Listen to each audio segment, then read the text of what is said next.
Hello and welcome to Stop the Puff Masterclass. Thank you for joining today.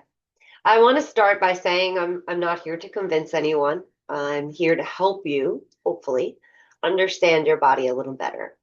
I'm also not a doctor, and you should always consult with your doctor when it comes to your health. You can consider this as education and to have a more fruitful and more in-depth conversation with your healthcare provider. So with that said, and first, who am I? So my name is Christine, and I am an Italian Irish American. I'm born on Staten Island, but really now a Jersey girl for most of my life. I'm an avid traveler. I'm a huge wellness junkie and just generally a joy spreader. So I hope you feel some of that today. My wellness journey started young. I was always very active, but I struggled with scoliosis symptoms sporadically through my life. And they eventually culminated in a back surgery in my late 20s. It was certainly a transformational experience for me. I learned a lot and obviously had to rebuild my strength and self from that. I mentioned before I love to travel. I worked for an international organization for 10 years. I was able to see the entire world, which was really, really special. I was married to a Frenchman for a while, and my sister lives in London. So through my travels, I became very aware and alert of the difference in American cuisine and the culture of how we eat and what we eat versus a European versus the rest of the world sort of diet and culture. I also had a very close family member go through a cancer battle and come out on the other side, thank God, but way too young to have to go through that. And then I hit burnout myself after 20 years as a corporate marketing executive. And so here I am today, the founder of Pure Vita Wellness. And really, what my journey and what all of this has showed me and proved is health is essentially wealth. Health is really the key. And if you don't own it, someone else does for you. So, enough about me. What are we going to cover here today?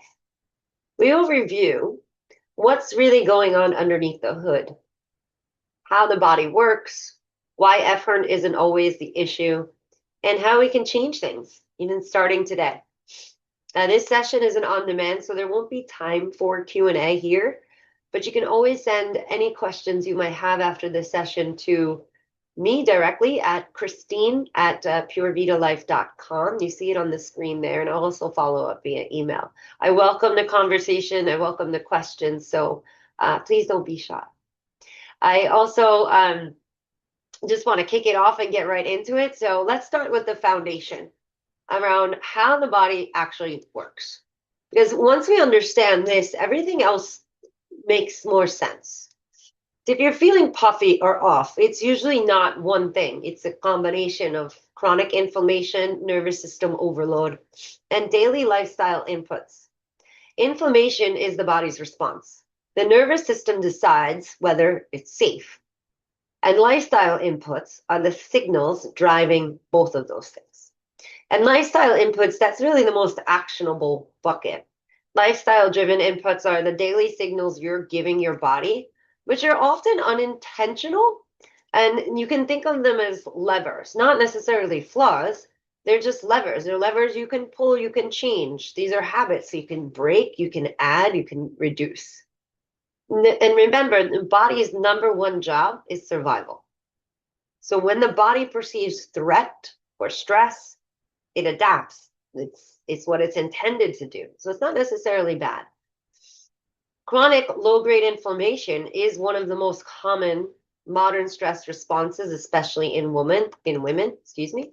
It's the body's way of saying, hey, something in my environment isn't working for me. So it's going to continue with that inflammation.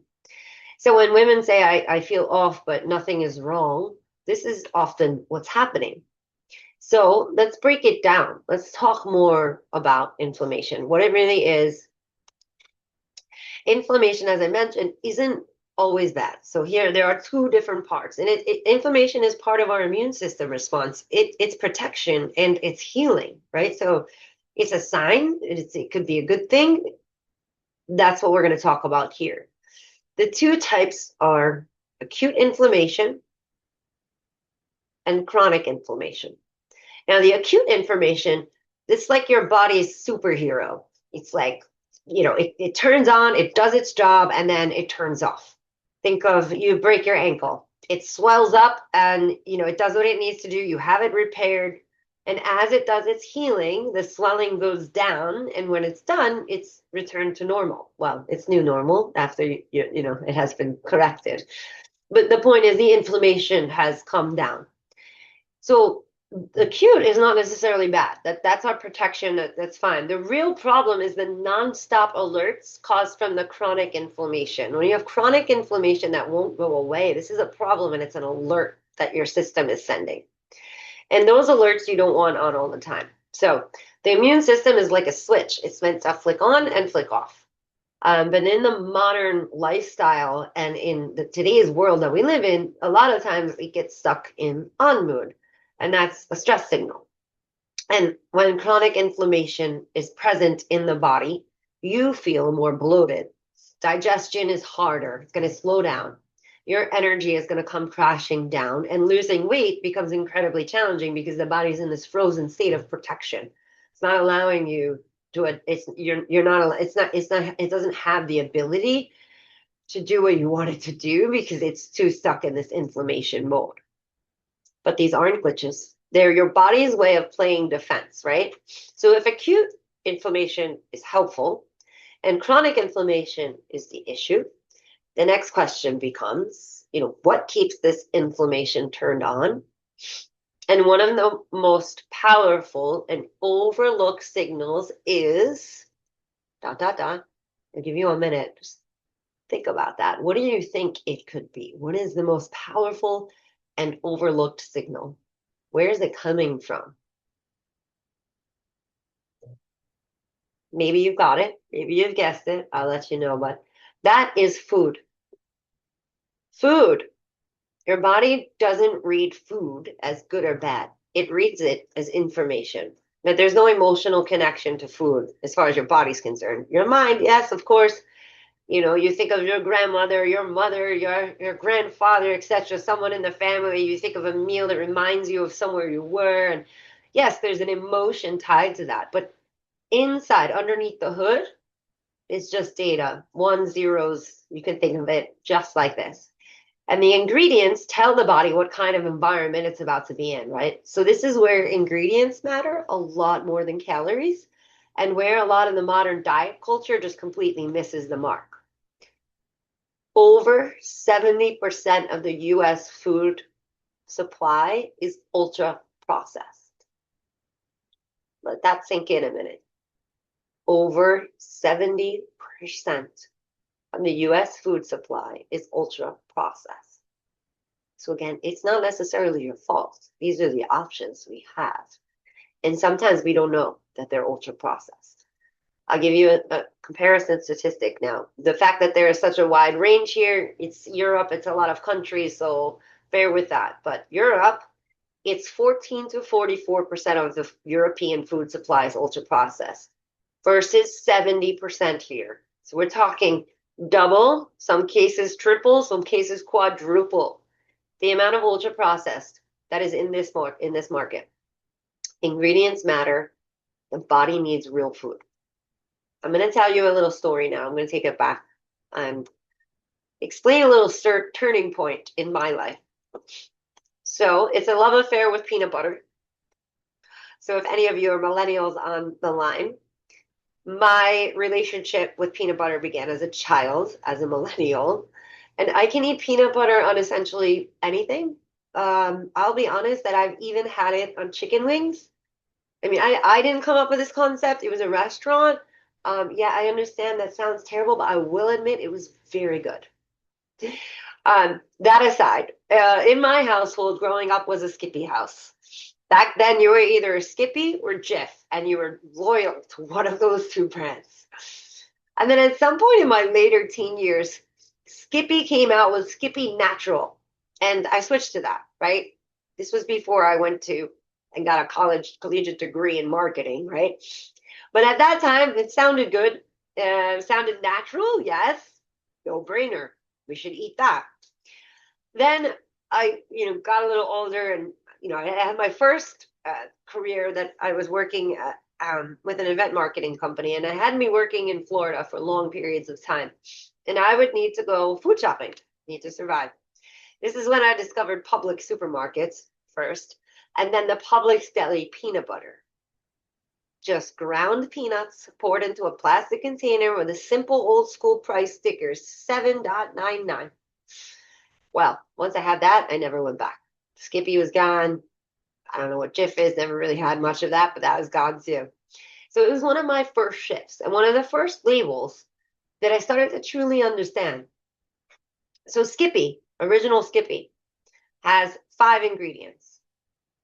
Why do we need sugar in peanut butter? I'm not really sure about that. Skippy Natural has 4 ingredients. Both of them still contain sugar and damaging oils, right? So my whole, oh, Skippy Natural makes sense. Natural, we should eat that. It did absolutely nothing. Nothing. Now, Publix, 1 ingredient, unsalted, dry roasted peanuts. This is the point. Your body needs this source, not all the extras. And mentally, you think you're getting the source, but a lot of times we're getting a lot of extras. The extras are confusing the body, sending it into protection mode. Now, you may see many meal plans and diets focus on macro and calories, but they ignore the ingredients. They ignore the source. The source is what you need. The source is the nutrients to fuel your body. Those ingredients, they are what drive inflammation and the blood sugar responses. Just to put it in perspective, ultra-processed foods, we'll talk a little, what is it, right? They're stripped of fiber. They're stripped of the micronutrients. They're stripped of structure. They wind up spiking blood sugar. They increase inflammatory markers. All those additives, emulsifiers, the seed oils, just like in the Skippy, yes, they replace the hydrogenated vegetable oil with palm oil. Not much better, right? Different, not much better. Any of those can disrupt your gut lining, and they'll increase the immune activation. And remember, all disease starts and ends in the gut. So why would you ruin your gut and open up this new can of worms for yourself to now invite disease? Essentially, ultra-processed foods, they wreak havoc on your body. Now, in very, very, very minimal amounts, sure, but when we start to depend on them every day and we have them in our diet every day, that's when they become a problem, and that's where you start to see that chronic inflammation. This is also why many people do well initially on some structured plans, but then usually hit a wall. These plans train the body to respond to the engineered inputs rather than real food signals. So over time, your metabolism is going to adapt, your weight loss will slow, your cravings are going to increase. We talked about it already. Your digestion will slow down and your energy will decrease. And people assume it's like something to do with willpower, but normally it's not. It's physiology. It's really what your body's intended to do, which is protect you. That said, the body is very highly individual. It does give feedback constantly. And if you're not listening to that feedback, no plan will ever really work long time. So you can do something, for 5 years, and then something inside the body is changing. So that no longer works. And you have to then make adjustments in your plan, right? And that's okay. And the body wants to be in homeostasis, but things are always changing, especially us women, as we get a little bit into those menopause years, things are always changing. So we've talked about food as information. Now we need to talk about stress as information, because the body doesn't distinguish between the two, right? So food and stress, they speak the same language internally. Emotional stress, physical stress, one and the same. Stress is stress. And the body responds to stress through the entire system, not just one thought, not just emotions, it's an entire system response. So if you're stressed, it's going to impact you. And it starts with cortisol, the body's main stress hormone. Its job is to keep you alive. And again, going back to menopause, this is when women often become very sensitive to cortisol, which is why stress feels a little differently in that phase. But to break it down, cortisol rises with psychological stress. So something in the mind is bothering you, cortisol is going up. Under-eating can increase cortisol, as well as overeating, as well as over-exercising can increase cortisol. So it's not about pushing yourself too hard either. Poor sleep can increase cortisol. And then elevated cortisol shifts the body into storage mode. Storage mode increases inflammation, increases water retention, and disrupts your sleep cycles. So this is a terrible cycle that we don't want to be in. This is also why confidence takes a hit under chronic stress. When the cortisol stays high, dopamine signaling drops, and dopamine is what's tied to motivation and follow through. So, what looks like low discipline or inconsistency is often just a stressed nervous system. The good news, our bodies are designed beautifully, and there is a solution. Rest and recovery is the necessary off switch. Anti-inflammatory foods, sleep, hydration, nervous system regulation. That's your recovery, your rest. Without recovery, the body never gets the message that it's safe to let go. And safety is what the body requires. So what else can help with safety and signal safety to the body? Movement. And not any kind of movement. Of course, movement is all good. Movement is good. But when we want to signal they're safe, it's intentional movement is going to signal to the body, I am safe. It's going to help it to lower cortisol, improve the insulin sensitivity, increase blood flow to your tissues, your joints. It supports lymphatic movement, right? So reducing that fluid retention throughout the body. And the best part is more is not better. And trust me, because I had to learn that the hard way, right? More is not better. The right signal is better. Doing what works for you, not someone else's plan, is going to be what is the right signal, and that's what's going to work. And consistency is so much greater than intensity here, right? It's just about having the right moves for your body that work for you and doing it consistently. The rest will fall into place. When you move, especially in that intentional strength and mobility space, you're really telling your body, I can handle myself. I'm capable. I'm safe. Like that's what's happening inside. You're giving that signal, and your body is probably going to feel that confidence. It's going to help to lower that cortisol and then help to increase that dopamine impact. Because when the body feels capable, it doesn't need to hold on so tight. It can release, it can flow. And that's what we want. That's what we're looking for. So what have we learned?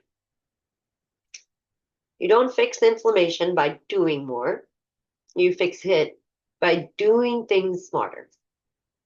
Shift 1, eat whole foods. This is an 80-20 rule. I'm probably more on a 90-10 at this point just because I feel so good on whole foods.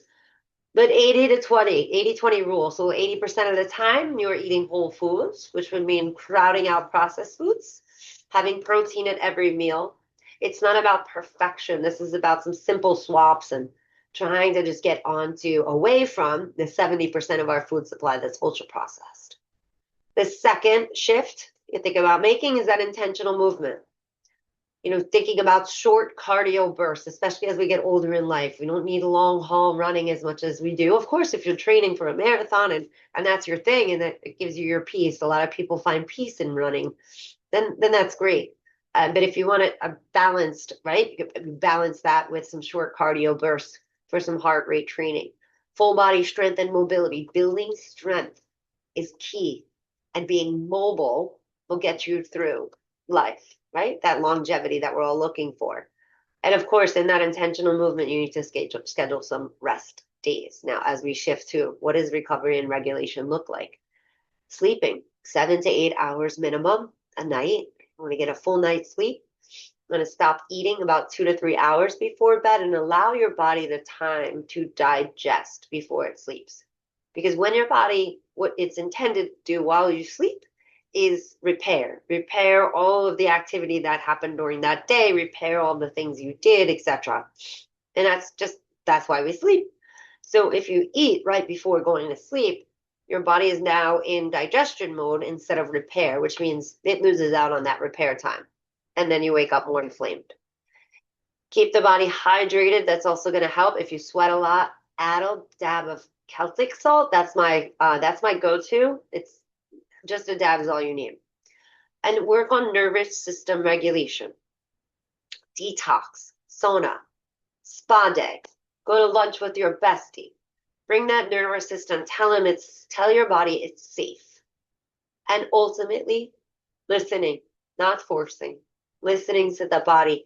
Maybe not necessarily following a concrete plan, unless that plan is just awareness, is going to give you that awareness to see what settles in my body and what doesn't. It's really going to be about listening, finding that space within, and using the right tools and support, of course, to help you get there. Now, you're looking at the screen here. This is me in my 20s at 170 pounds on the left, pounding pavement. I don't know what marathon number that was, but I ran 6 half marathons before the back surgery. So, yeah, 170 pounds pounding pavement. On the right side, that's me in my 40s at 130 pounds and just enjoying my life. No stress and don't feel like I have to run 13 miles ever, actually, again. Of course, who knows? Can't say never. But this is a shift. And all this is awareness and consistency. There's really not a lot of effort involved here. It's figuring out what works, sticking to it. If there were one perfect diet, we would have all been healed by now. Like we would have all been on it and everybody would be great. So that doesn't exist because our bodies and our lives differ, and that's okay. What heals one person can overwhelm someone else, and what works now, like I said earlier, might not work forever. I've certainly had to shift over the years, but generally you're still listening. Okay, this isn't working, so let's change it. And the goal isn't perfection. It's listening, it's learning, it's adjusting as needed. Because when that whole food, stress, movement, and recovery, when all that's working, it's sending the right signals and your body is responding. Now, I shared a lot today, and I don't want you leaving here thinking that you need to change everything tomorrow, because that's not what we want you to do. So if you do nothing else this week, just focus on one whole food, protein anchored meal per day. Ideally, it's breakfast, but one per day. Why? Because protein is going to help stabilize the blood sugar, and whole foods are going to reduce your inflammation and the inflammatory signaling going on in the body. And one meal, why? Because one meal done consistently is much more powerful than perfection. And I suggest breakfast because if you could do it at breakfast, even better. That will set the tone for the rest of your day. That will set the body up to succeed. If it helps, I also have a really simple portion guide that shows what this looks like on a plate. No tracking, no measuring. We don't do calories here, pure Vita. We just eat whole foods and balanced plates. You don't need to start. You don't need to download this. You don't need it to do anything, but it's there if you want to. And this, my friends, is how safety starts. With small, repeatable signals that your body learns to trust.